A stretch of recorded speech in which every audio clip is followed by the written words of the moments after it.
오늘은 우리나라 대표적인 대강백이신 무비스님을 뵈러 부산 금정산 범어사에 왔습니다.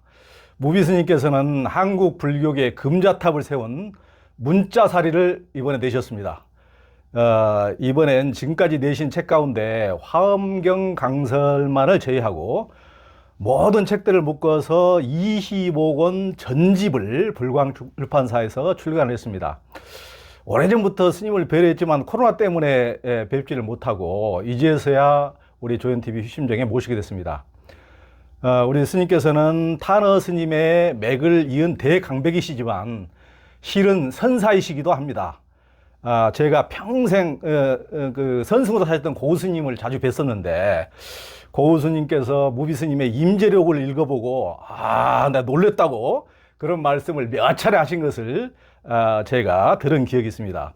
우리 스님의 책 가운데 임재록이나 직지 같은 선오록이 스님의 한 칼을 가장 잘 보여준 책으로 생각이 됐습니다. 그래서 우리 스님이 아니시면 불교계에서 제대로 여쭐 만한 분도 거의 없기 때문에 그런 상황이니까, 또 스님께서도 지금 80이 넘으셔서 연로하시니까 우선 단도직입적으로 핵심적인 것부터 여쭤보도록 하겠습니다. 그 스님의 명저인 임재록엔 무위진인 참사람이 많이 나옵니다. 스님께서도 역경원장과 조계종 교육원장을 지내실 만큼 팔만대장경에 도로 워낙 해박하시니까 잘 아시겠지만은 그 이제 보는 놈과 대상은 인연 따라 그 순간에 이게 나타날 뿐 어떤 상주여의란 근본 당체를 인정하지 않습니다. 그래서 스님께서도 임재록에서는 무위진인도 거칠에 오실 뿐이지 본체는 공적하고 그 역시 환영환상이고 연기이자 공이라고 이렇게 말씀하셨지만은 초기 불교, 그러니까 그 산스크리트나 팔리어로 이제 초기 경전을 주로 그것을 주로 보시는 분들은 보통은 또 이제 선어록에서 무위진이니 참사람이니 주인공이니 하는 것에 대해서 막 질색팔색을 합니다. 스님께서 좀 교통정리를 좀 해주시죠. 불교는 처음부터 부처님께서도 사람들의 그 근기와 성향에 맞춰서 설법을 하셨고, 또 근기 따라서 또 중생을 제도하는 것이 원칙으로 되어 있습니다. 그러다 보니까 사람들의 근기는 본래 84,000 근기라고 하지 않습니까? 그래서 여러 가지 그 주장이 있는 것은 당연한데, 그래도 우리가 불교가 올 때까지 왔으니까 그 궁극의 어떤 그 경지에서 보는 그런 그 냉철함도 있어야 되거든요. 그런 입장에서라면은 초기 불교의 그 가르침에 도저히 양보 못하죠. 또 그런 분명한 이치가 있으니까 무턱대고 내가 좋아했다, 그 사람이 좋아했다, 누가 좋아했다, 누구는 싫어했다, 이런 그 관계를 떠나서 이치에 맞느냐 안 맞느냐, 이걸 가지고 따져야 되거든요. 그 근래 내가 그 여러 가지 대면 법회도 하고, 또 요즘은 유튜브 방송을 통해서 하기도 하고, 이제 그렇게 하면서 내 제자 중에 용학스님이라고 알죠? 그분이 이제 대표적인 그런 설법을 이렇게 출연하는데, 그게 보면 이제 그런 말을 했어요. 그런 본문을 이제 뽑았더라고요.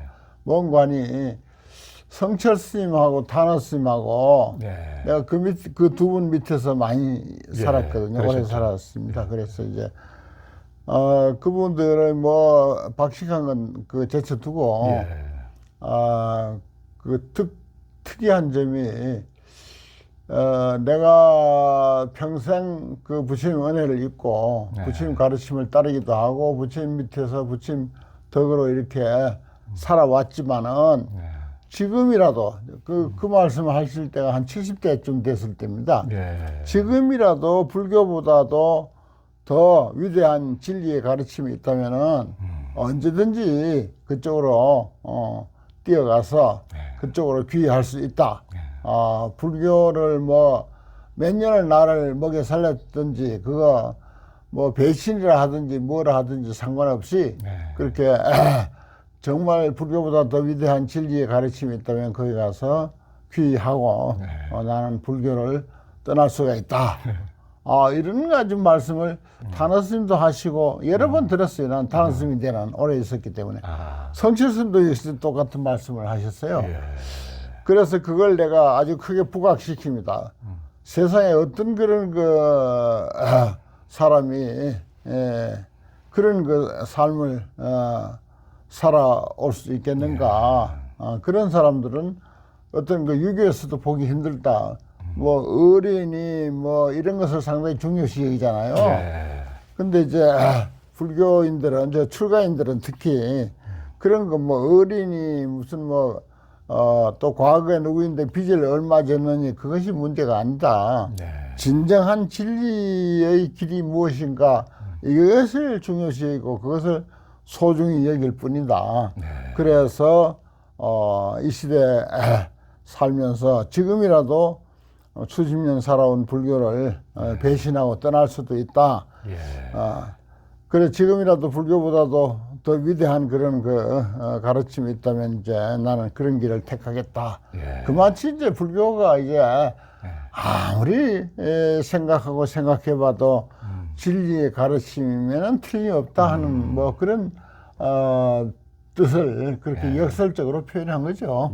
그렇게 이해해야 될 줄로 믿습니다. 그래서 이제 그런 이야기를 저도 근래에 와서 나이가 많이 들다 보니까 이제 최종적으로 내 어떤 가치관을 정립할 때가 됐기 때문에 그래서 이제 그런 스님들의 말씀을 많이 인용하고 저도 이제 그런 내가 뭐 그렇게 많이 아는 사람도 아니고 공부를 많이 한 사람도 아니지만은 역시 참 그 두 분 스님들의 주장이 옳다. 나도 그런 쪽에 그 길을 가겠다. 이런 표현들을 근래 좀 많이 했어요. 했더니 또 내 제자 그 스님이 내 대표 법문이라고 해가지고 그걸 어디다 이제 많이 부각시켜가지고 어제 내가 QR 코드를 딱 이렇게 찍으면은 내 법문 한 개 주르륵 뜨는데 그게 이제 메인 법문으로 떠. 그래요. 그래서 이치에 맞느냐 안 맞느냐. 궁극적인 이치를 가지고 우리가 봤을 때 무슨 뭐 초기 불교에서 부처님이 어떻게 했다, 서가모니 부처님이 어떻게 했다, 후대 선불교의 주장은 또 어떻다. 뭐 그렇게 나눌 일이 아니라 이거는 뭐든지 막장을 뜨자 하는 마음에서 우리가 깨놓고 이야기하더라도 이건 뭐 그 참사람이라고 하는 그런 입장을 나는 깊이 고수할 수밖에 없다. 그런 그 길이지 뭐 다른 거 아니에요. 다른 건 절대 아니고 분명히 그 초기 불교에서 뭐하니 무슨 뭐 그런 이야기는 잘 몰라서 그렇고 또 사람들이 어디에 얼마 많지 이제 마음을 쓰면서 또 인연을 깊이 맺으면서 살아왔느냐 되게 거기에 기울더라고요. 사람들이 되게 거기에 기울어. 그 타나스님이나 성실스님 같이 그렇게 정말 물을 벗어난 그런 용과 같은 그런 말씀을 하시는 이는 거의 없습니다. 없고 되게 인연에 그렇게 이제 매이고 또 그게 보통 사람의 일이고요. 인연 따라가고 업 따라가고 자기가 얼마 많지 깊이 인연을 맺었느냐 거기에 따라서 자기의 주의 주장까지도 소위 좌지우지 된다 하는 그런 입장이더라고요. 그래서 그런 문제가 이제 봉착이 되면은 참 정말 자신 있게 그 자기 주의 주장을 그 말하기가 그렇게 쉽지는 않죠. 저도 이제 뭐 임재륙 직지도 받고 또 스님 말씀하신 참사람 무위진의를 굉장히 이제 당연히 이제 동의하고 저도 깊이 이제 그걸 느끼고 있습니다만은 이제 초기불교는 직접 자기들이 이제 이렇게 부처님 가르침에 근거해서 자기들도 이제 보는 대상이 있으면은 바로 또 안식이 나타나고 들리는 대상이 있으면은 바로 이식이 나타나고 안의 미설 신의 각 식이 나타난 것이지 거기에 어떤 항구여일한 주인공과 무위진과 참사람이 있다는 말이냐 이제 그걸 가지고 그걸 식과 그러면 주인공이 어떤 차이가 있느냐 이거를 가지고 굉장히 이제 비판을 많이 하거든요. 그건 이제 그러니까 자기들이 그 공부한 그 불교의 근거를 해서 거기에 그 기준을 두고 처음부터 그렇게 출발하더라고요. 그러니까 예를 들어서 뭐 그 화엄의 대가인 우리 그 의상스님 같은 이들도 진성심심 극미묘 그랬어요. 진성은 그걸 이제 무위진이라고 봐도 좋습니다. 그 이제 표현이 조금 달라서 그렇지. 심심해서 매우 깊고 깊은 그런 그 경지라서 정말 지극히 미묘하다. 그런데 불수자성 수련성이라 그 진성을 따르지 않고 그 지키지 않고 수련성 인연 따라서 주변의 상황이라든지 또 우리 그 의식이라든지 또 그 초기불교에서 많이 이야기하고 있는 그 심미식 문제 또 그 육아사지론 같은 데서 말하는 그런 거 식의 문제 인식의 문제 이런 쪽으로 이제 그 흘러가서 그렇게 이제 여러 가지 상황을 연출해낸다 이렇게 이야기했거든요. 그 환경에서도 그렇게 이야기했고 그렇기 때문에 그런 것을 비춰보나 임재스님의 그 무위진인 참사람 이야기를 살펴보나 그 뭐 제가 그 공부한 이상은 뭐 더 이상 뭐 어떻게 변동이 있을 수 없습니다. 그 이제 스님은 임재록에서 본래 우리가 완전 무결한 진리 그 자체이기 때문에 더 이상 구할 것도 없고 얻을 것도 없다고 이제 하셨지 않습니까? 우리나라에서도 예전에 보면은 한 스님이 어린 동자승을 데리고 살면서 애절도 안 가르치고 그러니까 동자승이 어른도 몰라보고 어른한테도 오시는 객스님한테도 반말하고 그러다가 객승이 동자승 버릇을 이제 고쳐주니까 그 큰 스님이 천진부를 다 배려버렸다면서 이제 동자승을 그냥 이제 속퇴시켰다는 그런 얘기를 또 저도 들은 적이 있는데요. 서양에서도 이제 장자크 루소 같은 철학자는 자연주의를 신봉해서 자식들한테도 아무런 교육도 시키지 않고 버린다고 이제 그런 적도 있다고 그러는데요.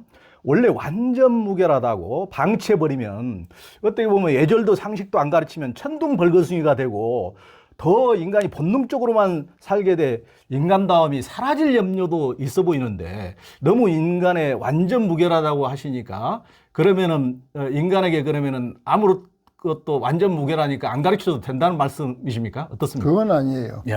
그 진성심심 극미묘해서 진성은 지극히 깊고 깊어서 지극히 미묘하다. 그런데 그 진성을 지키지 아니하고 그 자리에 있으면 안 되거든요.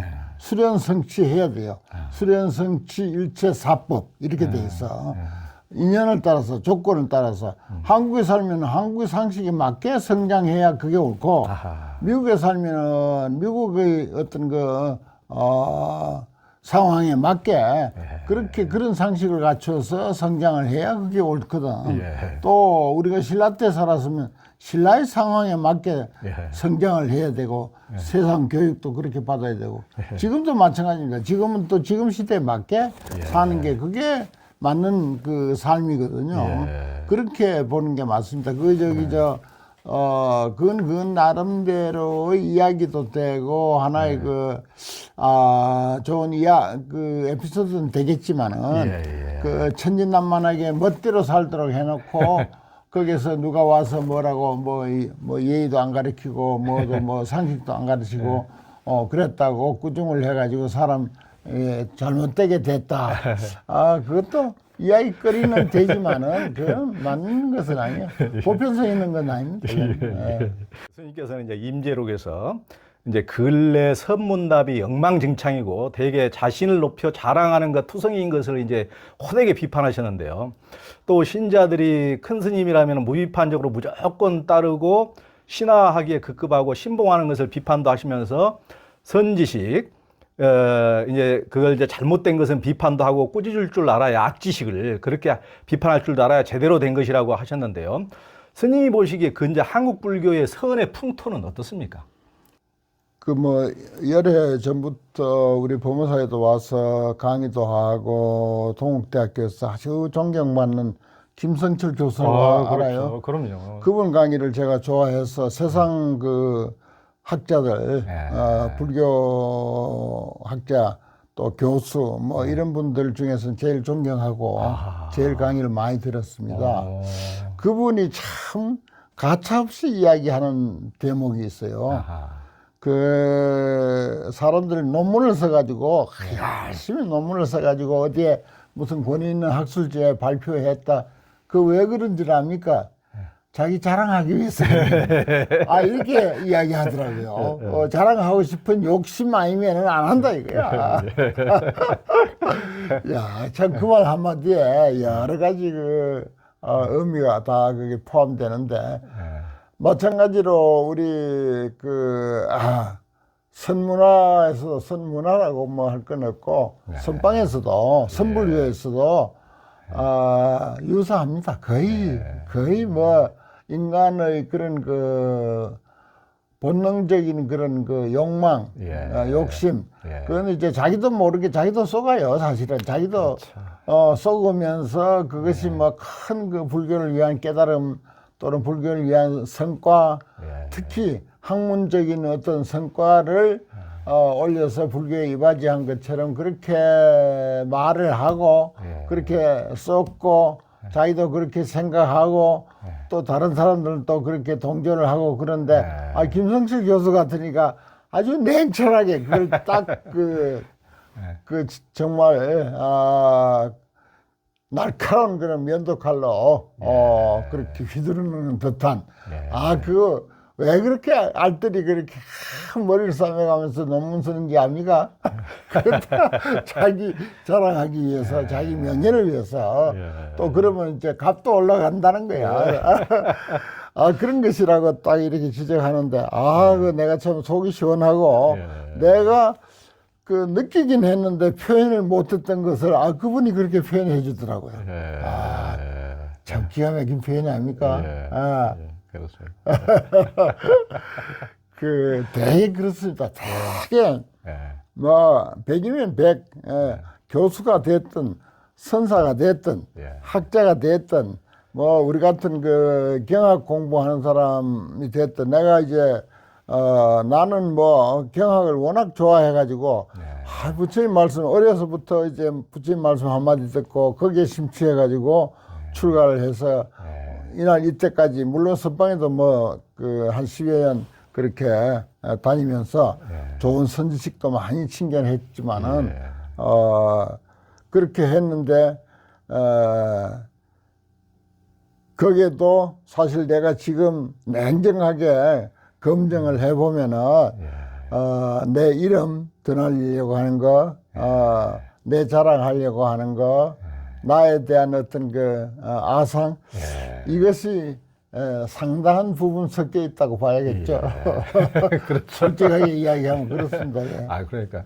우리 스님께서는 이제 불교계의 대표적인 이렇게 강백이시면서도 한참 15살이나 연하인 우리 김성철 교수님 강의도 이렇게 들으셨다고 그러고, 김성철 교수는 우리 이 유튜브에만 3번을 자고 만나면은 만날 때마다 7, 8시간씩을 서너 번을 했습니다. 그래요?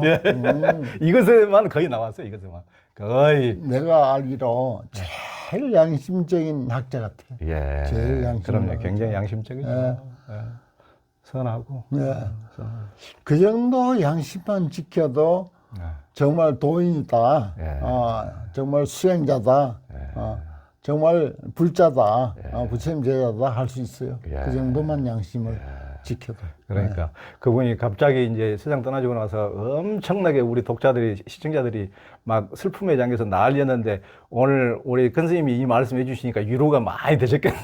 갑자기 허망하다고 보시던 계속 하도 많이 봤으니까 너무 허망하다고 갑자기 사라져 버리니까 그런데 이렇게 말씀해 주시니까 굉장히 위로가 되겠습니다. 저거 100년 전후해서 아마 그만한 양심적인 학자는 없지 싶어요. 예. 우리 불교계는 이 수행자라고 하는 그 어떤 그 책임감 또는 그 어떤 대외적인 그런 그 이름 뭐 이런 것에 짓눌려 가지고 거의 뭐 그 한마디로 말하자면 뭐 위선적으로 산다고 이야기하는 게 옳겠죠. 그러니까 스님께서 굉장히 이런 표현이 지금 한겨레 신문 같은 데서는 성질이 맞죠? 그렇죠. 우리 스님께서도 예전에는 내가 그런 것까지 다 안다. 아니 정비설 때는 워낙 점잖으시다 하다가 그 편찮으시거나 해서 한 카드씩을 가끔 보여주셨는데 한 카드씩을 가끔씩 보여주죠. 그렇죠. 그거죠. 이제 뭐 말씀 맞다나 80이 넘어가지고 뭘 겁내고 뭘 걱정하면서 살겠습니까? 하고 싶은 소리 이제 막 해야죠.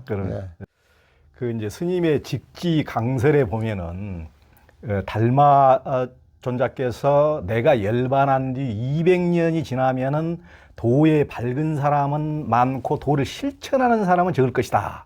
이렇게 이제 예언한 대목이 나오는데요. 스님께서는 불교의 첫 번째 목적이 불자들이 맨날 만날 때마다 성불하세요, 성불하세요 그러는데 성불하세요가 아니라 돕겠습니다. 돕겠습니다가 되어야 한다고 이렇게 말씀하신 걸 봤는데요. 지금 이 순간에 가장 가까이 있는 사람에게 시급한 문제를 살펴서 도움을 주는 일이 불교의 첫 번째 목적이자 사명이라고 우리 스님께서 이제 말씀하셨습니다. 제가 이제 종교 전문 기자로 현장에서 제가 종교 전문 기자로는 세상에서 제일 오래 했을 겁니다. 수십 년간. 이제 수십 년간 취재를 해봐도 나라의 위급한 때나 재난 상황이나 사람들이 고통받는 그런 상황이 되면은 기독교나 천주교에 비해서 불교가 어떻게 보면 가장 소극적인데 현세를 초월하는 게 불교의 어떤 바른 모습입니까? 어떻습니까? 그것이 저도 한때 선방에 다니고 그 선문을 즐겨보고 그 선도리에 심취해 가지고 선문답을 주고받고 하는 것에 상당히 좋아하고 그랬는데 거기서 또 환경을 좀 더 보고 하다 보니까 그거는 아직 무르익지 못한 사람들의 생각이다 싶은 생각이 들어요. 그래서 제 뭐 중년 이후부터 말년에 돌아올수록 보살행을 주로 많이 강조하고 또 불보살님들의 말씀 속에서도 그게 자꾸 눈에 띄어요. 그게 밟히고. 그래서 예를 들어서 뭐 화엄경 81권이다 하면은 그게 보살행에 대해서 말씀하신 내용이 어느 정도 되는 양적으로 얼마나 되느냐 이걸 가지고 논하게 되더라고요. 그래서 그거 아주 고준한 선문답 선돌이 선에 대한 어떤 그 견해 이건 뭐 어느 종교에서도 찾을 수 없는 어느 철학에서도 맛보기 어려운 그런 고전한 경지가 있는 것은 사실이지만 그것이 이 사회에 어떤 그 도움을 주고 이익을 주는 것은 아니다. 아니다. 특히 지금같이 그 크게 무슨 뭐 선도리에 그렇게 많은 사람들이 심취해 있는 것도 아닌 이상은 차라리 의식주 문제부터라도 사람들에게 이익을 주고 도움을 주는 그런 그 불교로 나가야 된다라고 하는 것이 저희 말년 불교 공부의 그 결론입니다. 그러니까 우리 스님께서 이제 책에다도 여러 군데에서 그 대만 자제공독회 증엄 스님 얘기도 이렇게 써놓으시고 여러 수백 번 썼죠. 여러 수백 번. 쓰시고 또 한국 불교가 보이는 행태가 80~90%는 영락하면 소승불교, 대승불교가 아니고 소승불교라는 또 채찍도 이제 그렇죠. 예. 그 한국 불교가 따지고 보면 소승불교에서 대승불교로 대승불교를 넘어서 선불교라고 막 그렇게 이제 떠들썩고 자랑을 했었지만은 사실은 소승불교고 몸으로 표현하는 것은 소승불교고 이거 뭐 보사행이라든지 대승불교라든지 어디 가버리고 선불교는 뭐 말할 것도 없고 뭐 그렇다고 보지요. 그래서 대승보살불교로 하루빨리 돌아와서 저 2,000명 넘는 아주 눈푸른 납자들이 이 시간에도 지금 열심히 정진하고 있는 거 그건 그 나름대로 또 한편 또 자랑거리고 좋은 점이긴 하지만은 정말 부처님의 마음에 정말 그러고 앉아 있는 것이 과연 그 마음에 드는 일일까 이걸 가지고 우리 냉정하게 이야기해 본다면은 그건 절대 나는 그래 절대 아니라고 봐요. 그 얼른 정말 털치고 나와서 불교의 그 어떤 그 아주 가르치기 쉬운 인과법이라도 가지고 가르치고 봉사활동 잘하고 보살행 잘하고 하는 거 그것이 바쁜 일이다 그렇게 보죠. 그리고 저기 칠불통계도 제왕막적 중선봉행 아닙니까? 착한 일 하라고 했잖아요. 착한 일. 중선봉행 그 한 줄이면 돼요.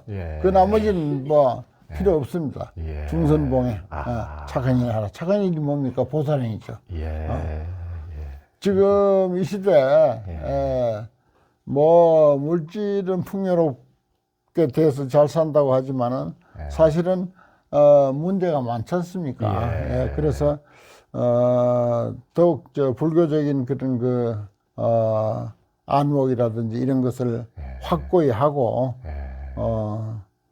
보살행을 잘 해야 돼요. 보살행을 환경만 하더라도 81경이나 되는데 거의 99%가 보살행입니다. 또 입법 개품이라고 하는 게 그 환경하면 선제동자 이야기를 대표로 내세우는데 선제동자가 50선 선제식을 만날 때마다 가서 질문하는 게 뭐예요? 나는 마음을 냈습니다. 좋은 마음을 냈습니다. 발심을 했습니다. 한데 어떻게 해야 보살행을 잘 배울 수 있고 잘 닦을 수 있습니까? 한결같이 그걸 물었지 딴 질문한 적이 없습니다. 그리고 53 선지식도 한결같이 다음 선지식을 만나거든 어떻게 보살행을 잘 배울 수 있습니까? 잘 닦을 수 있습니까? 그걸 물어라 이렇게 해놨어요. 그게 불교 결론입니다.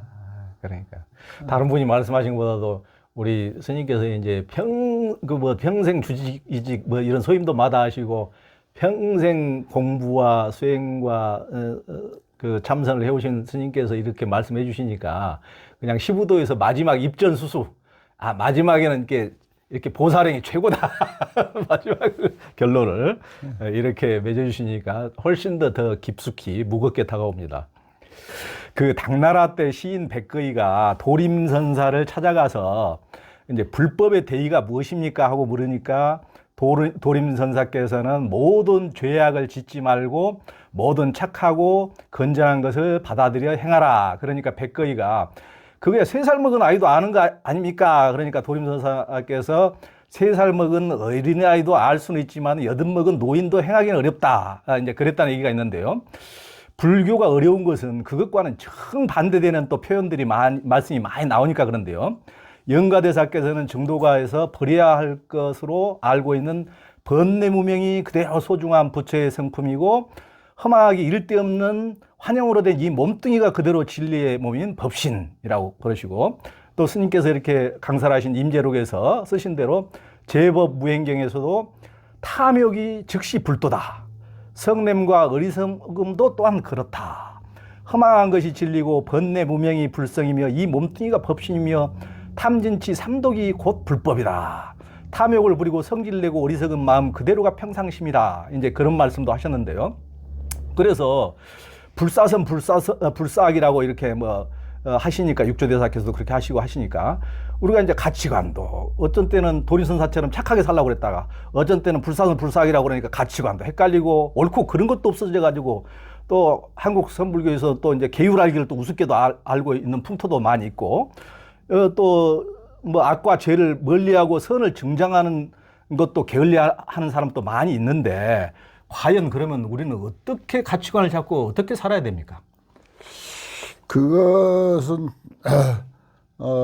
예를 들어서 우리가 역사를 공부해도 초등학교에서 한국 역사 공부하는 거하고 중학교에서 역사 공부하는 거하고 같은 역사를 공부해도 그 차원이 다르지 않습니까? 대학교 가면 더 말할 것도 없고요. 그와 같이 이제 불교에는 더 그렇습니다. 그게 아주 더 심해요. 그래서 착한 일을 하고 나쁜 일을 하지 말라. 그건 아주 유치원 선생에서부터 그야말로 도림 선생까지도 말씀하시는 그런 아주 높은 차원에서도 똑같은 말인데 거기에는 엄청난 그런 차이가 있을 수가 있습니다. 그걸 두루뭉술이로 하나로 취급해서 그렇게 이해하면 어떻게 해볼 도리가 없습니다. 그래서 그런 건 이제 공부하는 사람 진실로 공부하는 사람들이 서로 이제 통하는 부분이죠. 서로 자기 공부에 따라서 통하는 부분일 뿐인데 무명실성이 적불성이고 화나공신이 적법신이다. 내가 아주 좋아하는 구절이고 평소에 그야말로 참 어떤 도덕적인 그런 것만 이제 나도 또 그런 면을 참 중요시 여기거든요. 그러다가 그 좀 깝깝하잖아요, 사실은. 그런데 또 화나공신이 적법신이다. 이 허망한 이 육신 그대로가 법신이다. 얼마나 속이 시원합니까? 툭 터진 소리 아닙니까?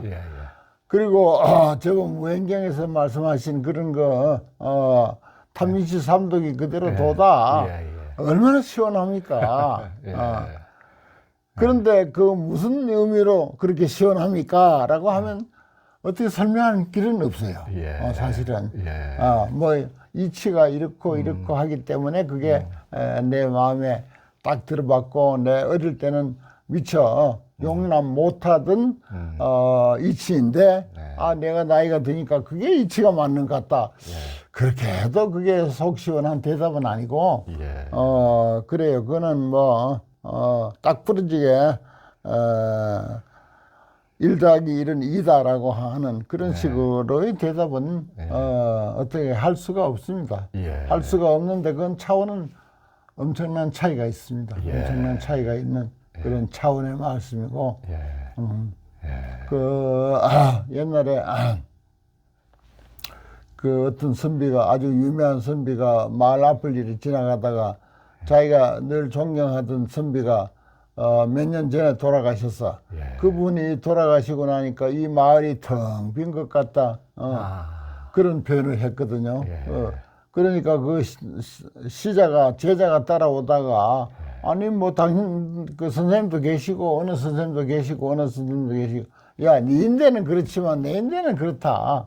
이런 표현을 했거든요. 자기 수준에 맞는 이야기고 제자의 수준에 또 맞는 이야기가 또 있고 그와 같이 일괄적으로 그렇게 이제 그 선을 그어서 이야기할 수는 없는 거예요. 어떤 내용이든지 그렇습니다. 특히 이 깨달음의 그 경지를 논하는 불교에서는 더욱 더 그렇죠. 쉽게 이야기할 수 없는 것입니다. 그러니까요. 그러니까 선생님 이제 서양에서도 그 쇼펜하우어라는 철학자가 이렇게 세상이 잘못된 것은 지식이 없어서가 아니고 편견 때문이다 그랬는데 우리는 이제 젊은 사람한테는 공부해라 그러지만은 공부를 또 많이 하신 분들 또 높이 오르신 분들이 더 그냥 어떤 자기 그 고집 어떤 편견 이런 것이 또 강하기 때문에 그런 데서 그야말로 거기서 또 한 발 더 나가도록 벼랑 끝에서 불사선 불사학이라고 그런 경지에서 그렇게 탁 끝에 이제 공부를 많이 열심히 해왔지만은 거기서 또 한 발 더 밀어내시는 말씀이 아닌가도 싶은데 어떻습니까? 그렇죠. 네. 내가 이제 타는 스님인데 처음에 호를 받을 때 살수라고 하는 호를 받았어요. 그 얘기 예, 들었죠? 들었었죠. 어디서 읽었습니다. 어, 살수대 척하기. 살수.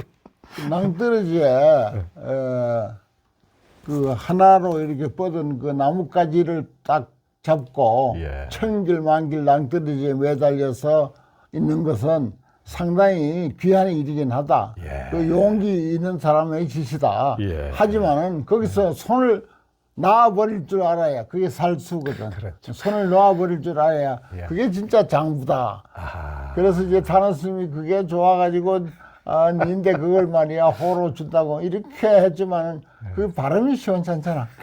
음이 마음에 안 들잖아. 그래갖고 내가 이제 여천이라고 자호를 그렇게 지어서 쓰는데 그렇습니다. 벼랑 끝에서 나뭇가지를 잡고 매달려 있는 거 장한 일이에요. 예. 그렇지만 그것을 손을 놓을 줄 알아야 돼. 손을 놓고 기사회생, 그저 사중득활, 죽음 가운데서 다시 새로운 그 삶이 거기서 살아나야 된다. 예. 화중연화. 그렇죠. 예.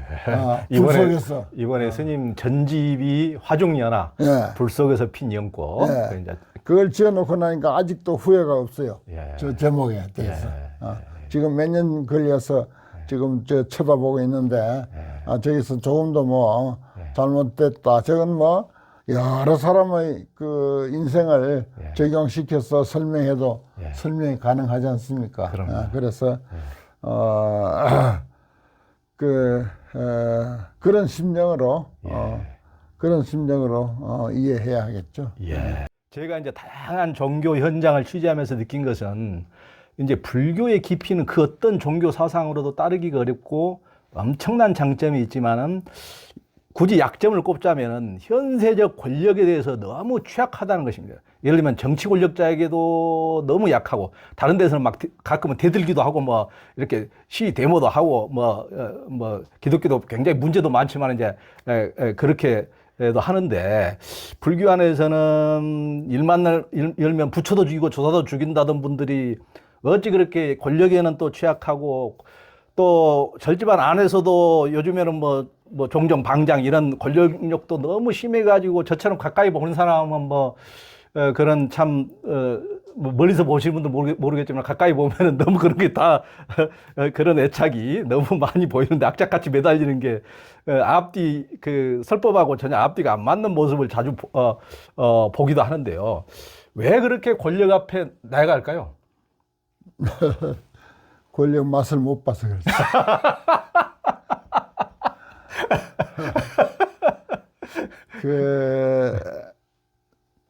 절집안 안에서 권력이라는 거, 흔히 그런 말을 하거든요. 닭벼슬만도 못한 것이다. 사실 닭벼슬만도 못하거든요. 근데 그거, 예를 들어서 뭐 말사 주지 하나 했다 그러면은 그 주지가 좌지우지 할 수 있는 자기 그 권한이 얼마입니까? 그거 한 주먹도 안 되거든요. 내가 주지 나가는 사람에게 물어서, 야, 주지 나가서 좋은 점이 뭐 있나 하니까 한참 있다가 아주 양심적으로 대답을 해. 뭐든지 내 마음대로 할 수 있어서 좋대요. 뭐 나무도 옮기고 싶으면 옮기고 캐버리고 싶으면 캐버리고 뭐 건물도 무슨 뭐 옮기고 싶으면 옮기고 없애고 싶으면 없애고 뭐 돌도 옮기고 싶으면 옮기고 그런 것 하나에서부터 여러 가지 의식도 예를 들어서 뭐 요즘 어떤 방장이 뭐 예불을 4시에 했는데 3시에 하자. 또 바로공양도 안 했는데 바로공양 하자. 뭐 이래가지고 왈가왈부하고 있다는 데를 내가 소식을 들었거든요. 뭐 그런 것들도 자기 마음대로 할 수 있으면 그게 이제 하는 기분이라. 그게 뭐라고. 그렇습니다. 그래서 솔직하게 그 전에 예를 들어서 법정 스님 시대만 하더라도 법정 스님도 한참 그 함석헌 씨 같은 이들에게 추종하고 또 그분들의 사상을 아주 좋아하고 그러면서 이제 그럴 때는 그런 어떤 같이 민주화 투쟁도 하고 했죠. 민주화 투쟁도 했고 또 그런 걸 아주 모범적으로 그렇게 젊은 스님들에게 보이고 또 추종하는 사람들도 있고 그랬는데 그 세월이 불과 몇 년 안 되는데도 몇십 년 안 되는데도 그렇게 변해 버렸어요. 그리고 권력에 대한 그런 관념도 많이 달라져 버리고 그래서 그런 데 대해서 간혹 이제 정치 문제에 대해서 언급하는 사람들은 도대체 무슨 속으로 그런 말을 할까 사실 의심스러운 점이 많아요. 그래서 그런 건 말하고 싶지도 않고 그렇습니다. 그러니까 그래도 이제 불교계도 만해 한용운이라든가 백용성 스님이라든가 최범민이라든가 나름대로 다 본인의 춥고 배고프고 고달픔을 감수하면서도 그래도 기계를 서리빨 같은 그런 것을 지키고 사신 분들도 있었는데 글쎄요. 그때 참 그런 분들이 한 국가에 있어서는 정말 당당하고 아주 떳떳했던 분들이죠. 불교를 대표하는. 그 천수경에서 이제 죄무자성 종심기라고 해서 죄도 마음 따라 일어난다고 합니다. 스님께서는 이제 직지강설에서 인간의 심성이란 이제 저절로 있는 것이요 누가 만들어서 존재하는 것이 아니기에 아무리 죄업을 많이 지어 지옥으로 축생으로 돌아다니더라도 그 심성은 변하거나 축소되지 않고 언젠가 인연이 되면 꽃을 피워 당당하게 세상에 회양하게 된다는 것입니다. 그러면은 히틀러나 스탈린처럼 수백만 수천만을 죽인 독재자들도 그런 망나니들도 나중에 부처로 태어나고 언젠가 그 불성을 활짝 꽃피울 날이 있을 것이라고 이제 볼 수가 있는데 그 사람들한테 죽어나가는 이렇게 사람이 수천만인데 피해자들 입장에서 보면 그놈들은 세세생생 좀 지옥고를 받아야 될 것 같은데 너무 그 인간들에 대해서 너그러운 병이다 이렇게도 이제 볼 수가 있는데 어떻습니까? 그런 문제들에 대해서 불교는 어떤 문제든지 사실 답을 할 수 있어야 되거든요. 그 전에 그 대구에서 지하철 사건 큰 거 한번 터진 적이 있죠. 어떤 사람이 그 불을 질러가지고 그렇죠. 그런 문제까지도 답을 할 수 있어야 돼요. 불교가. 근데 히틀러니 그런 사람들이 그때부터만 우리가 계산을 하지 그 이전 역사는 모른단 말이야. 그 사람이 그 이전에 어떤 짓을 했고 다시 좋게 표현해서 불교적으로 전생에 그 많고 많은 사람들로부터 어떤 핍박을 한 몸에 받고 살았는지 그건 또 알지 우리가 모르는 거 아니냐. 그렇게까지 봐야 됩니다. 불교는. 왜냐하면은 불교 부처님의 전생담이라든지 그런 이야기가 참 많은데 보면은 절대 단순하게 금생에 그 어떤 벌어진 상황 거기서부터 계산 못하게 돼 있어요. 거기서부터 계산하면 안 맞습니다. 판파에 안 맞아요. 절대 그건 안 맞습니다. 도저히 답이 안 나오는데요.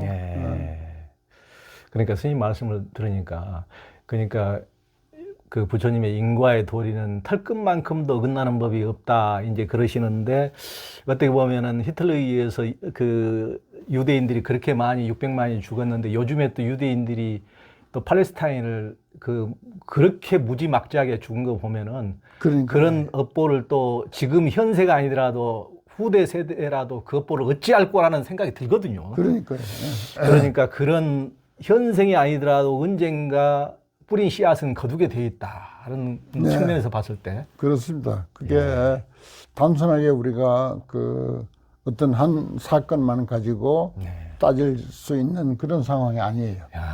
내가 그 문제에 대해서 상당히 많이 연구를 내 나름대로 고민하고 연구했는데 절대 그렇게 단순하게 그 역사에서 밝혀진 사건만 가지고 이야기할 게 아니라 그 사람이 그렇게 되기까지 과거에 어떤 짓을 했기에 그렇게 했는가. 예. 또 이 사람이 좀 오바를 했다면은 다음엔 또 어떤 과보를 받을 것인가.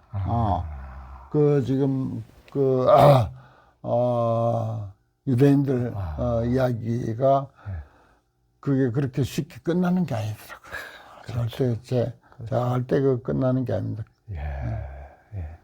그 이제 스님은 임재록에서 본래 우리가 완전 무결한 진리 그 자체이기 때문에 더 이상 구할 것도 없고 얻을 것도 없다고 이제 하셨지 않습니까? 우리나라에서도 예전에 보면은 한 스님이 어린 동자승을 데리고 살면서 애절도 안 가르치고 그러니까 동자승이 어른도 몰라보고 어른한테도 오시는 객스님한테도 반말하고 그러다가 객승이 동자승 버릇을 이제 고쳐주니까 그 큰 스님이 천진부를 다 배려버렸다면서 이제 동자승을 그냥 이제 속퇴시켰다는 그런 얘기를 또 저도 들은 적이 있는데요. 서양에서도 이제 장자크 루소 같은 철학자는 자연주의를 신봉해서 자식들한테도 아무런 교육도 시키지 않고 버린다고 이제 그런 적도 있다고 그러는데요. 원래 완전 무결하다고 방치해버리면 어떻게 보면 예절도 상식도 안 가르치면 천둥벌거숭이가 되고 더 인간이 본능적으로만 살게 돼 인간다움이 사라질 염려도 있어 보이는데 너무 인간의 완전 무결하다고 하시니까 그러면은 인간에게 그러면은 아무것도 완전 무결하니까 안 가르쳐도 된다는 말씀이십니까? 어떻습니까? 그건 아니에요. 예. 그 진성심심 극미묘해서 진성은 지극히 깊고 깊어서 지극히 미묘하다. 그런데 그 진성을 지키지 아니하고 그 자리에 있으면 안 되거든요. 수련성취해야 돼요. 수련성취 일체사법 이렇게 돼 있어. 인연을 따라서 조건을 따라서 한국에 살면 한국의 상식에 맞게 성장해야 그게 옳고 미국에 살면은 미국의 어떤 그 상황에 맞게 그렇게 그런 상식을 갖춰서 성장을 해야 그게 옳거든. 또 우리가 신라 때 살았으면 신라의 상황에 맞게 성장을 해야 되고 세상 교육도 그렇게 받아야 되고 지금도 마찬가지입니다. 지금은 또 지금 시대에 맞게 사는 게 그게 맞는 그 삶이거든요.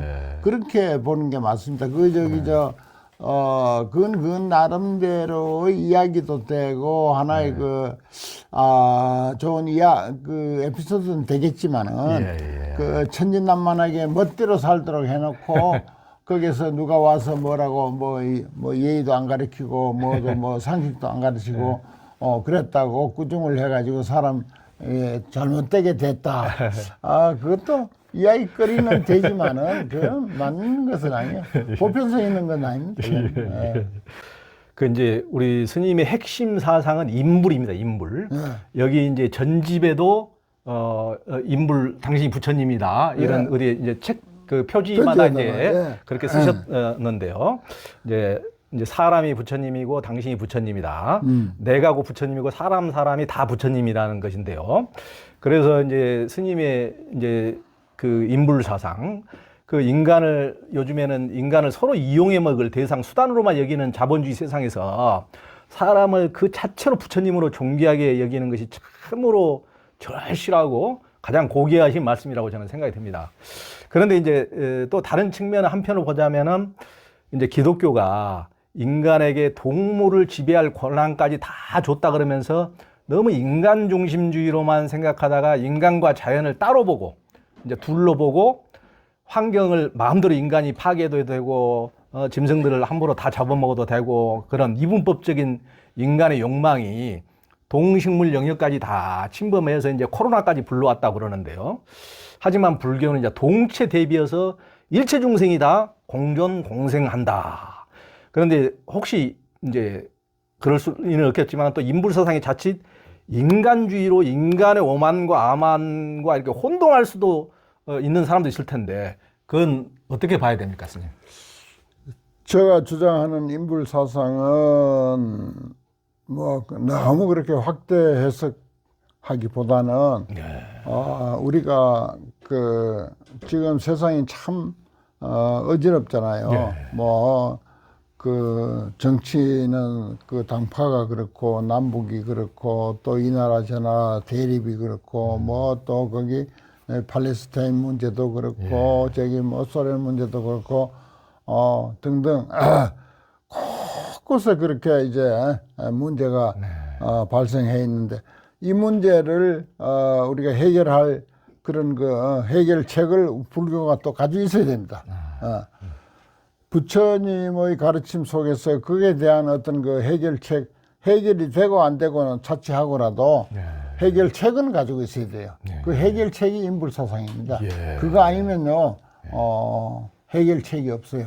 이 모두가 우리가 사람에 대한 가치를 알고, 존중하고, 받들어 섬기고, 그래서 항상 대성불교에서 보면은 모든 부처님, 그 숫자, 부처님 숫자가 무량무변 나성이 저기 저 은하계에 있는 그 많고 많은 별들의 숫자보다도 더 많은 부처님을 이야기하는데 그건 무엇을 뜻하는 거 아니 모든 사람, 모든 생명을 뜻하는 것입니다. 그래서 그 모든 사람, 모든 생명을 참 부처님으로 이해하고 부처님으로 서로 받들어 섬기고 위할 때만이 평화가 온다.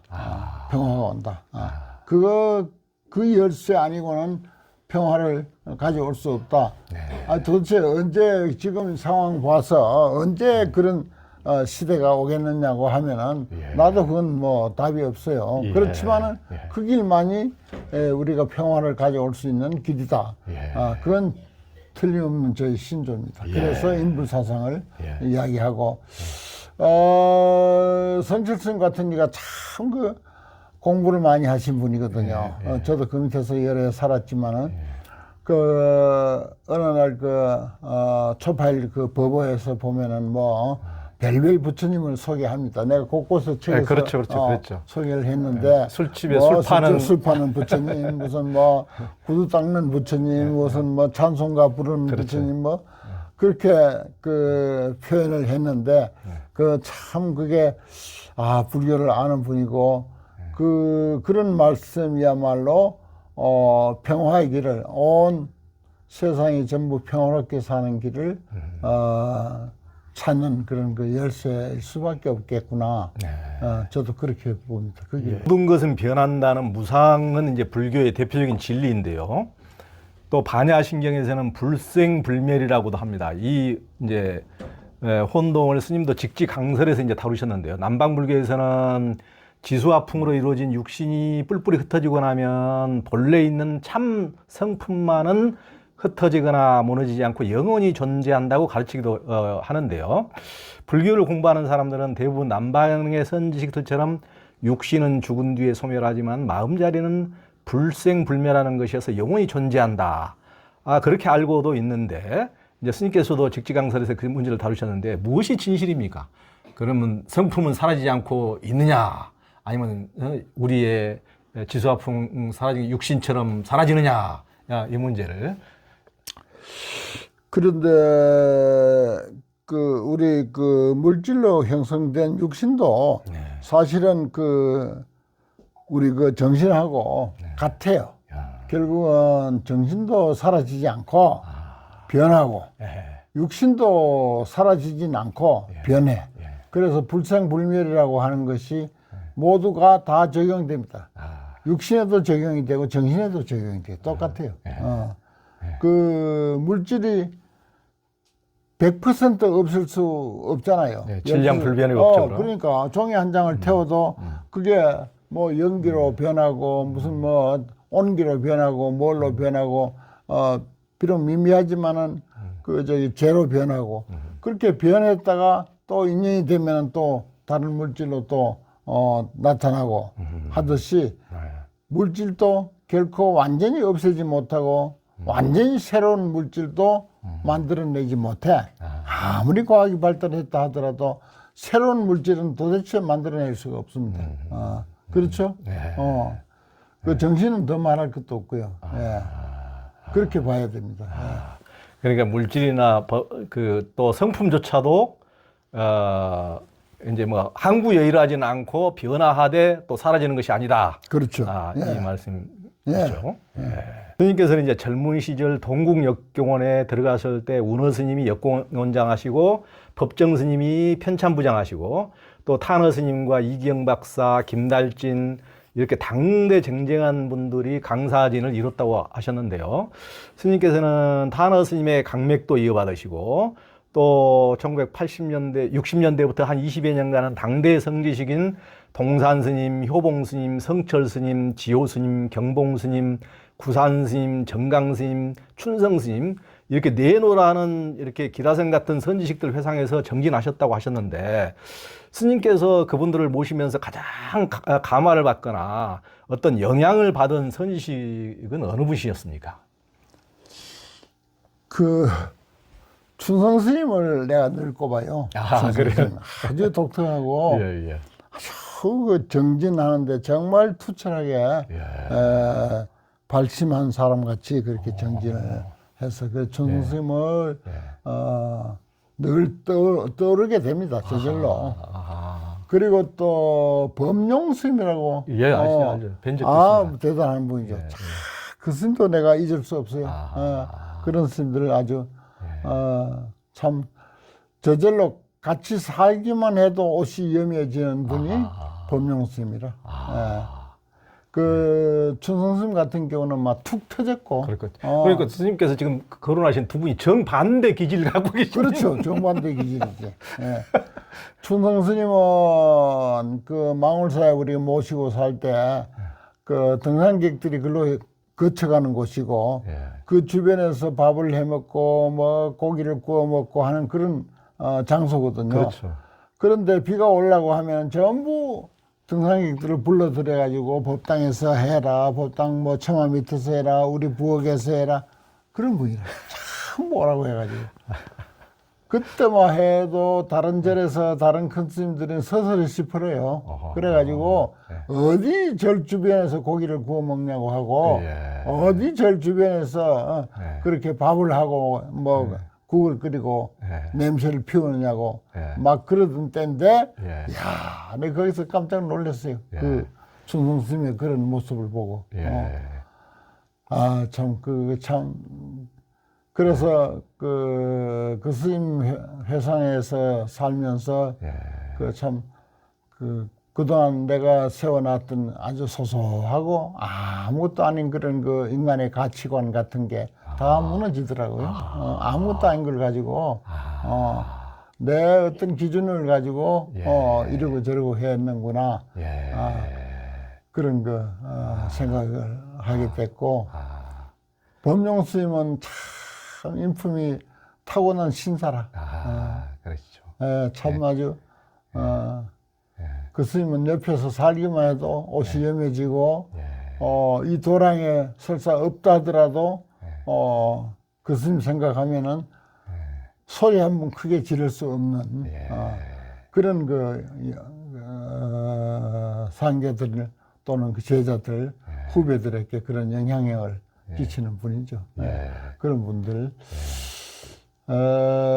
뭐 참 나는 스승복이 많아가지고, 전강 스님 밑에서도 살았고, 뭐 효봉 스님, 동산 스님, 여기 저 경봉 스님 뭐 등등, 구산 스님 뭐, 참 그 스승, 또 그 스승의 제자가 또 선지식이 돼가지고 조실로 있을 때 또 그 밑에서도 또 살고, 뭐, 성철 스님, 또 이제 교학상으로는 이제 탄어 스님, 운어 스님, 관원 스님, 또 그 밑에, 운 스님, 그 다음에 이제, 지관 스님, 각성 스님, 그 세 분이 또 그 다음 세대거든요. 그렇죠. 그 다음 밑에 세대가 우리입니다. 그렇죠. 그래, 다 그런 분들 다 이 시대에 불교계에서 그래도 좀 내려라 하고 공부 꽤나 한 분들 밑에는 다 그래도 인연을 맺고 살았습니다. 그게 참 큰 행운이고 복이죠. 그리고 이제 요즘 불철도 뭐 성철 스님이나 탄어 스님은 워낙 많이 들어서 이제 알고 있으니까 예를 들면 이제 정강 스님 같은 분은 이제 요즘 이제 불자들은 귀에 안 익으신 분이지만 예전에 아주 탁월하신 선지식이었는데 워낙 어린 시절에 20대에 나름대로 견성했다고 한 소식 했다고 이렇게 드러나신 분, 그런 분들이 뵈셨을 때 그 특성은 어땠습니까? 워낙 어렸을 때부터 막 날고 기고 이렇게 다니셨던 분이신데 20대부터. 그 정강쌤 같은 이들은 그 우리가 뭐라고 평할 수 있는 그런 정도가 아니에요. 그 참 아주 새벽에 예불 하고 나서 순수하게 우리 수행하는 수자들만을 대상으로 법문할 때 보면요, 그 간절함이 말할 수 없어요. 정말 진실하고 간절하고 감동을 줍니다. 공부인에게 그렇게 감동을 줄 수가 없어요. 그런데 또 신도들에게는 또 달라요. 아주 완전히 또 봄바람 같이. 그런 점이 있어서 함부로 뭐 말씀드릴 수는 없고. 그 선방에 지내실 때 가장 기억에 남는 어떤 지금까지도 종종 이렇게 떠오르는 게 있습니까? 선방 생활은 우리가 그 성철 스님이 그 백년함에 계시고 해인사 큰절에서 우리가 한번 이렇게 어려움하게 할 게 아니라 죽기 살기를 한번 해보자. 젊고 건강하고 할 때 해보자 해가지고 한 차를 용맹정진을 했어요. 한 차를. 한철 90일을요? 90일을 용맹정진 했는데 거기 이제 조사전이라는 게 있어. 거기 응향각이라고 하는 것은 대중이 평소에 정진하는 선방이고 그 위에 이제 조사전 해가지고 거기는 한 9명 내지 10명이 정진하기 좋은 그런 그 공간에서 거기서 한 철간을 아주 용맹정진을 했죠. 그때 이제 같이 한 사람이 돌아가신 그 정명스님, 그 다음에 그 해 스님이라고 혹시 예, 그럼요. 지금 남방불교 입바산 하신 분 돌아가셨을 때 그분. 그 다음에 현호라고. 그렇죠. 송광석 스님. 송광석 스님 지금 LA가 있는 현호 스님. 뭐 그 다음에 나 등등 해가지고 아주 지독하게 그 정진을 한 그런 사례가 있고. 해인사에서 그렇게 아주 했고, 그 다음에는 이제 그거는 그 한 4, 5년이 지난 뒤에 이제 했고, 첫철 해인사 강문을 나오자마자 일주문도 벗어나지 않고 바로 선방에 올라가 가지고 그때는 이제 능엄주 외우고 108참회 하고 했거든요. 선방에서도. 그때 정말 첫철인데 지독하게 했어요. 내가 내 나름대로.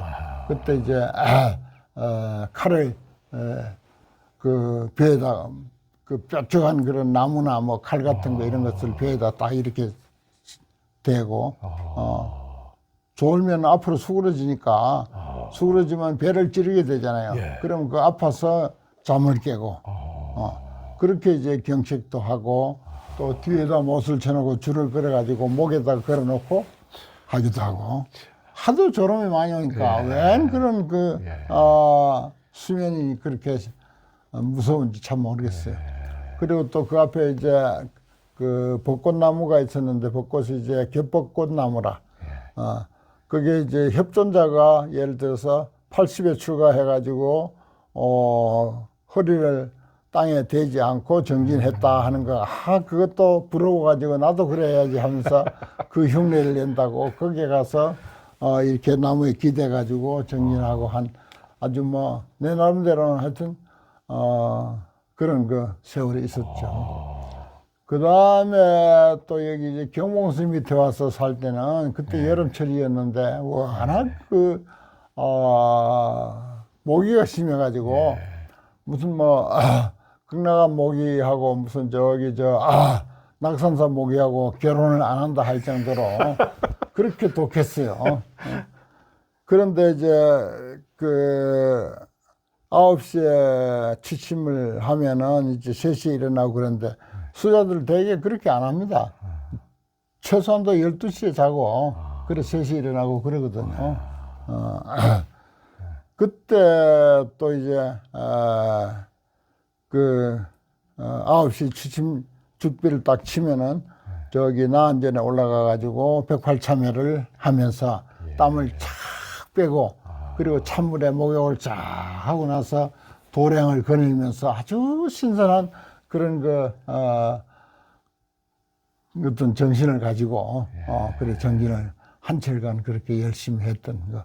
그러다 보면 이제 도량에 이제 왔다 갔다 하면 이제 경봉 스님을 만나기도 하고 한밤중에 10시, 11시, 12시 이 무렵에 이제 만나서 칭찬도 듣기도 하고 뭐 그런 정도인데 크게 뭐 자랑거리는 아니고요. 아이고, 그때 하여튼 젊은 시절에 하여튼 치열하게 하셨구만요. 근데 스님 궁금한 게 예를 들면 뭐 승조 스님도 장자부라 말씀도 하셨지만은 스님께서 용맹정진 해보셨으니까 이제 과학적으로 의학적으로 보면은 진짜로 사람이 잠을 안 자면은 한 10일 정도 되면은 이제 죽게 된다. 살 수가 없다. 근데 이제 어떤 뭐 성성하게 이렇게 정진할 수도 있지만은 또 보면은 또 우리 또 참선 많이 하신 분들도 또 앉아서 또 잘도 주무시기도 하시는데 근데 그 용맹정진 하면은 이제 막 거꾸러지기도 하고 막 그런 일도 많이 벌어지고 진짜 심하게 하신 분들은 이제 미치시는 분들도 이제 가끔 이제 나오기도 한다는 얘기가 들었는데 이제 진짜 그런 것이 바람직한지 그 용맹정진을 스님께서는 이제 권하실 수 있는 것인지 아니면은 그게 어떻게 보면은 다른 어떤 방편이지 실제적으로 그렇게 잠을 안 자고 이렇게 뭐 90일 이렇게 한다는 것이 가당한 것인지 어떻습니까? 그게 지금 같은 나는 그건 말리고 싶어요. 제가 그때는 여름 결제, 겨울 결제 꼭 그 용맹정진을 했습니다. 용맹정진을 했는데 어떤 현상이 일어나는 거니? 그 전에 오대선 상원사에서 했는데 겨울에 화장실 갔다 오다가 예를 들어서 눈이 이렇게 쌓여요. 그 눈이 쌓이는데 거기 눈이 미끄러져도 뭐 워낙 눈이 푹신푹신하고 깊으니까 그냥 이렇게 기대기가 좋아요. 기대기가 좋으면 그새 잠이 들어. 그래가지고 눈을 이불인 양 이렇게 덮는 그런 것을 봤어요. 얼마나 참 수만 막대라고 졸음이 심하면 그럴 수 있을까. 그런 것을 우리가 보고 또 우리도 그와 유사한 경험도 하고 하다 보면은 그렇게 그게 사람 따라서 그 근기가 있는데 일괄적으로 그렇게 하는 건 안 맞다고 봐요. 그렇군요. 그 한국 불교에서는 어떻게 실력을 보는 게 아니라 안건을 몇 번 낳느냐 횟수를 이제 이렇게 세고 뭐 하기도 하는데요. 그 유마거사나 마조선사도 앉아 있는 것만이 좌선이 아니다. 이제 그런 말씀도 경책을 여러 번 하셨는데요. 조사들의 깨침을 보면 대부분 선어록 선문답을 통해서 은하에 깨치기도 하고 대부분이 그러시죠. 이제 스님께서도 선방에서 참선도 하시고 경전에 선어록도 깊게 참고하시고 선지식들하고도 직접 이제 탁말을 하셨는데 개인적으로는 병고를 겪으면서도 이제 큰 변화를 겪으시고 실제 마음이 열리는데 어떤 것이 가장 크게 작용합니까? 솔직하게 말씀해 주신다면 어떻습니까? 이게 참선이 가장 좋습니까? 선어록을 보는 게 좋습니까? 아니면 진짜 진한 병고를 한번 겪어봐야 됩니까? 그것도 세 가지 다 중요해요. 다 겪었으면 다 겪는 게 좋아요. 경전과 선어록을 보는 데는 말하자면 불교적인 정신세계를 구축하는 데는 그거 반드시 필요한 거예요. 그리고 또 우리가 어떤 정신력이 어떤가 한번 좀 도전해 볼 필요 있습니다. 용맹정진 같은 거. 그런 것도. 그거 다 필요하다고 봐요. 그렇군요. 그 이제 스님께서는 척추를 다치시고 또 20여 년 전에 척추 농양으로 큰 수술을 받고 죽음의 문턱까지 이제 넘기시고 이제 한때는 휠체어에 의존해 지내시기도 하시면서 부처님의 6년 고행만큼 큰 고통도 겪으셨는데요. 그 고통을 통해서 스님이 어땠습니까? 내가 경전, 어록 이것을 이제 번역하고 강설하고 하면서 간혹 이제 진통제 역할을 하는 것이 결국은 이 일이다. 이 공부가 진통제다. 그만치 고통이 심했어요. 그래. 말도 못하게 그렇게 고통이 심했는데 그것도 우리가 일찍이 수행자로서 출발을 했고 또 자나깨나 수행 이야기, 깨달음 이야기 뭐 그 속에서 살았어요. 저는 어려서 출가해서 군에도 안 갔거든요. 기피자입니다. 그런데 그러다 보니까 온통 내 그 뼛속까지 사실은 이 잘하든 못하든 수행자로서의 그 무장이 되어 있는 거야. 그러니까 그렇게 해석을 하는 거예요. 예를 들어서 고통도 말하자면 어떤 그 내 수행의 한 부분으로 경책하는 걸로 또는 뭐 진통 효과로 그렇게 해석하게 되더라고요. 저절로. 그렇군요. 스님께서 이제 큰 병고를 이겨내셨지만은 그 성가에서도 삼조 승찬대사께서 풍병, 그대로 그러니까 풍병이라는 게 문둥병인데 문둥병을 앓았고 이제 형악 해사 선사께서는 사지가 늘어져서 걸음을 걸을 수 없는 병, 그러니까 요즘으로 따지면 뭐 파킨슨병 그런 것이었던 것 같아요. 그러니까 선사들은 병이란 따지고 보면 업으로부터 생기고 업은 각자의 마음으로 말미암아 일어나는 것이어서 바깥 경계가 상관이 없다면 병과 업과 이 몸이 모두 구름의 그림자와 같은 것이다. 이런 깨달음이 깊어지면서 병이 씻은 듯이 물러갔다고도 이제 기록이 돼 있는데요. 요즘에 이제 수명은 늘어났다고 그러지만은 그만큼 또 불편하게 길게 또 살아야 되는 또 요즘에 문제가 또 많이 있거든요. 노인으로 많이 살다 보니까. 이제 병이 들었을 때 요즘 사람들이 어떤 마음가짐을 가지는 게 좋습니까? 병은 업으로부터 왔다고 하는 데는 변명의 여지가 없습니다. 비록 내 병이라 하더라도 그렇게 이해해야죠. 그리고 또 그렇게만 생각하고 있으면 그건 이제 수행자는 아니죠. 이것을 가지고 이제 말하자면은 미끄럼을 삼고 활용을 해야죠. 이겨내는 그런 그 어떤 그 노력이 있으면은 또 그것이 뭐라고 할까 큰 그 플러스가 되죠. 틀림없습니다. 병고 많지 자기 수행, 자기 공부에 그 공부가 무엇이 됐든 간에 플러스가 되는 것은 없습니다. 그러니까 포항산매론에 또 말씀하셨듯이 맞습니다. 병고를 약으로 삼아서 그 이제 스님은 죽을 걸비를 넘기시고 난 뒤에는 한때는 조계종 막가파란 얘기를 들을 정도로 입 바른 소리를 해대서 스님은 절밥 안 드시냐 하는 항의 전화도 받으셨다고 말씀하셨는데 바다 같은 넓은 화음의 세계를 헤엄치다 보니 너그러졌다고 스님이 한때 이제 고백을 하셨어요. 이제 방대한 이제 화엄경은 강설까지 그 81권을 다 마치셨는데요. 그리고 최근에 또 이제 유마경도 쓰시면서 또 이제 죽음의 고비를 이렇게 넘기면서 화엄경을 이렇게 하고 나서 다시 유마경을 이렇게 봤다. 유마거사도 이제 중생이 아프니 내가 아프다. 병고에 대해서 이제 말씀해 주셨고 그런데 화엄경에 무엇이 스님을 어떻게 변화시켰습니까? 화엄경은 인연은 사실은 뭐 건강할 때부터 인연을 많이 맺고 왔어요. 왜냐하면 타는 스님 화엄경 번역 그 이제 교열도 돕고 또 출판할 때 교정도 많이 하고 그래서 타는 스님 화엄경 출판하면서 화엄경을 한 제대로 그 깊이 있게 읽지는 못해도 한 너댓 번 읽었어요. 그러면서 야, 번역, 이 시대의 번역이 이건 아닌데 하는 그런 생각을 가졌어요, 속으로. 네. 그래서, 바로 이 책이 세상에 나온 후 되돌아 앉아서 또 새로운 번역이 나와야 되겠다.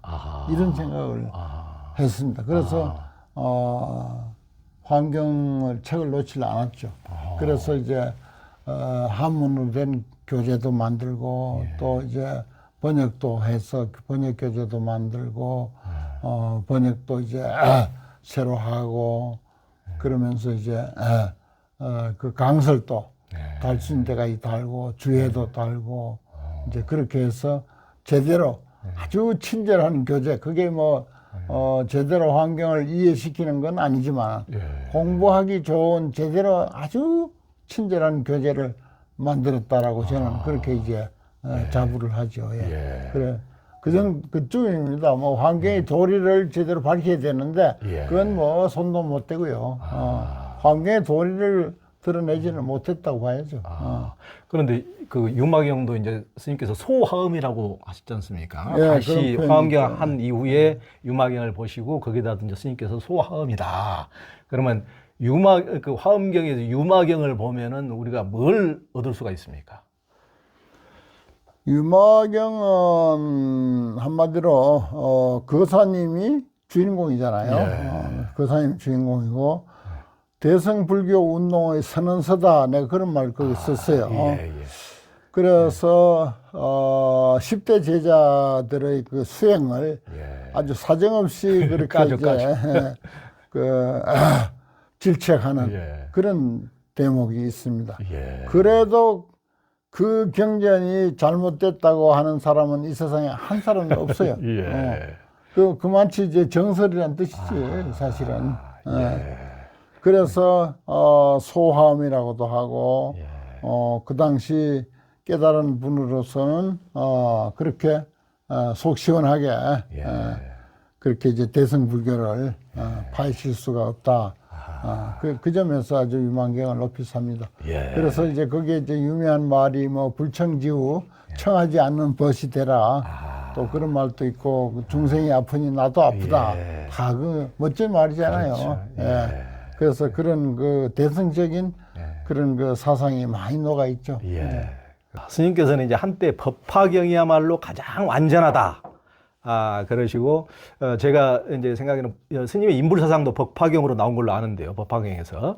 한 권의 경전을 택하라면 법화경을 꼽겠다. 이제 그렇게 말씀하신 때도 계셨어요. 또 스님의 전직 가운데는 임재록과 직지를 이제 최고로 또 치시기도 하셨는데, 그렇게 이렇게 꼽으시고 그 생각이 지금도 똑같으십니까? 어떻습니까?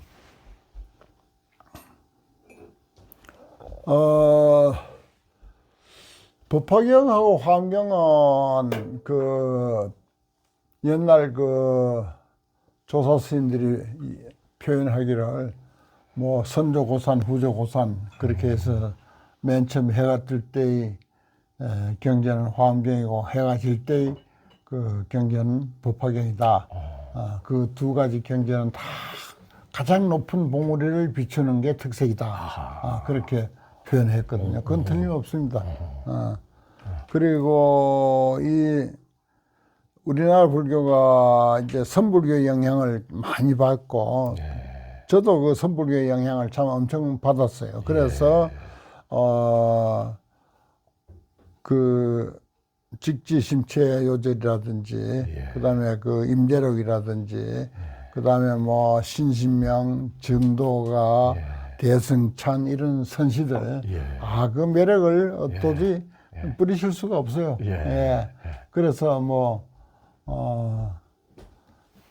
그걸 늘 함께 하고 살죠. 그러니까 스님도 말씀하셨지만 저도 보면은 스님이 다른 경전을 이렇게 강설하신 것보다도 임재록이나 직지, 선어록을 내실 때 가장 스님이 신이 나시고 활발하시고 이렇게 더 그런 느낌이 팍팍 옵니다. 그래, 그 임재록 강의 한참 할 때 난 평생 임재록만 강의할 거다. 그런 소리 했어요. 그런 소리. 그러니까 그게 느껴집니다. 그러니까 임재록 같은 거 우리 시청자들도 스님의 그 임재록 특별히 임재록하고 직지를 보시면은 이렇게 예, 그게 이제 그 글자가 아니고 그 기운이 확 이렇게 전해져 옵니다. 기운이 느껴집니다. 활발한 기운이, 예, 기운이 이렇게 상통이 됩니다. 그게 좋습니다. 그 이제 스님께서는 이제 방에 불식이라는 이제 글씨를 걸어 놓으셨다고 누가 그러시던데, 제가 의자에다가. 이제 숭산 스님도 오직 모를 뿐이라고 이제 하셨죠. 저도 이제 숭산 스님하고 예전에 금강산도 같이 가고 했었는데, 스님께서는 이제 탄어 스님의 맥을 이어서 8만 대장경에 이제 무불 경기를 나름대로 이루어오셨는데, 그 많은 지식을 쌓으신 분이 어찌 불식, 지식을 다 치워버리는 불식을 이렇게 귀하게 여기십니까? 최근이 아니고 뭐 벌써 여러 해 전부터 불식이라는 화두를 제일 좋아해요. 예. 이게 달라 스님으로부터 나오신 말씀이잖아요. 예. 그 양무제하고 대화할 때, 양무제하고 달마하고 그렇죠, 그렇죠. 예. 할 때 그 양무제가 뭐 대화가 도대체 안 되니까 그럼 당신은 성인이냐 무슨 뭐 중생이냐 당신 도대체 누구냐 하니까 그때 불식 그래서 난 모른다. 모른다는 게 정답인 것 같아. 지금 생각해도 모르는 게 정답이야. 그리고 내가 지금 현재 상태 아플 때나 뭐 달 때나 망상이 일어날 때나 부질없는 생각이 일어났을 때나 불식이라고 하는 화두를 챙기면은 다 사라져. 이보다 더 좋은 화두가 없어. 한 번씩 하십시오. 그러겠습니다. 불식. 그러니까 난 모른다. 남자인지 여자인지도 모른다. 밤인지 낮인지 모른다. 내가 죽었는지 살았는지도까지도 모른다. 그러니까. 이쯤 가버리면요 만사 형통이에요. 만사 해결이에요. 그러니까 우리는 남자라면 남자의 편견에 갇히고, 암은 아는 것에 오만에 갇히고 다 갇혀 있는데, 스님 불씨가니까 갑자기 확 터집니다. 그러니까 그거 생각해서 고민해서 해결될 게 아니야. 그 순간 놓아버리는 게 해결책이야. 놓아버리는 것은 내가 죽은지 살았는지도 모르겠어까지 가버리면 그 이상 더 좋은 해결책이 없습니다. 물론 그게 오래 가진 않더라고요. 그래도 그게 하다못해 몇 분간이라도 그보다 좋은 처방은 없습니다. 불교를 인과법이라고 하는데요. 선생들은 깨달아 해탈하면 인과에도 매이지 않는다고 또 막 큰 소리 치시는 분도 가끔 있는데, 그런데 이제 스님의 직지강설에서도 말씀하셨지만은 백장선사가 과거에 인과를 잘못 알아가지고 또 축생의 과보를 받았고, 인과를 나중에 바로 알아가지고 축생에서 이제 벗어났다는 말씀이 있지 않습니까? 그래서 우리가 이제 불교를 또 인과라고도 인과법이라고도 다 생각하는데, 인과를 또 한번 바르게 한번 우리가 받아들이려면 어떻게 해야 됩니까? 그것도 그 선사들이 그 인과를 무시한 말을 하는 것은 그 나름대로 또 뜻이 있고, 또 우리 경전상에서 인과를 최고로 불교의 그 바른 깨달음의 길이라고 보는 것은 그 나름대로 또 일리가 있고 그렇죠. 그 이제 교학적으로 볼 때 인과 이상 더 없죠, 뭐 사실은. 그 사리불 목걸련 그 두 사람을 그 인도의 최고 지성인으로서 바라문교의 아주 그 빼어난 그런 스승으로 있었는데, 그 사람을 단방에 교화시켜 가지고 개종시킨 말씀이 인연돌이라. 제법종연생, 제법종연멸. 모든 존재는 인연으로부터 생기고 인연으로부터 사라진다. 흥망성쇠. 모든 것이 전부 인연에 의해서 생기고 사라진다. 아불대사문 상객예시설이라. 우리 부처님은 큰 사문께서 항상 이런 말씀을 하셨다. 그 말에 그만 뿅 가가지고 완전히 개종을 했지 않습니까? 두 사람이. 그 보통 얘기가 아니거든요. 그렇게 사람을 개종시키는 그런 말씀입니다. 그건 인과의 도리는. 그래서 불교 일반에서 볼 때 인과의 이치 이상은 없습니다. 전부 인과로 돌아가니까. 지금 한참 겨울이지만 저기 산모렁이에 봄빛이 좀 오는 것 같네요. 이제 머지않아 봄도 올 겁니다. 이게 또 다 시절 인연이라는 거예요. 시절 인연. 그러네요. 그러니까 이제 스님께서는 이제 종교를 믿는다는 사람들이 세상과 사람을 거꾸로 바라보면서 이상한 짓을 하는 이들도 있다고 비판도 하시고, 종교를 믿는다는 것은 그렇게 이상하게 살려고 하는 것이 아니고 본래의 자리로 돌아와서 인간으로서 지극히 정상적인 삶을 영위하자는 것이어서, 비정상적인 삶을 산다면 그것은 크게 잘못된 것이라고 경책을 해주셨는데요. 그러면 종교를 믿는 목적이 무엇입니까? 그러니까 다시 한번 이제 말씀해 주신다면, 제가 스님께서 쓰신 것을 방금 이제 제가 얘기를 했습니다만은, 사람으로 태어나서 사람답게 살자는 거, 사람에 대한 올바른 그 이해, 예, 그 사람에 대한 올바른 이해가 구축이 되면은 뭔가 진리의 길, 바른 길, 바른 이치의 길을 모색할 거니까. 그래서 종교를 가지라는 거죠. 그 때문에 하는 것입니다. 종교는 그 때문에 믿는 거죠. 예.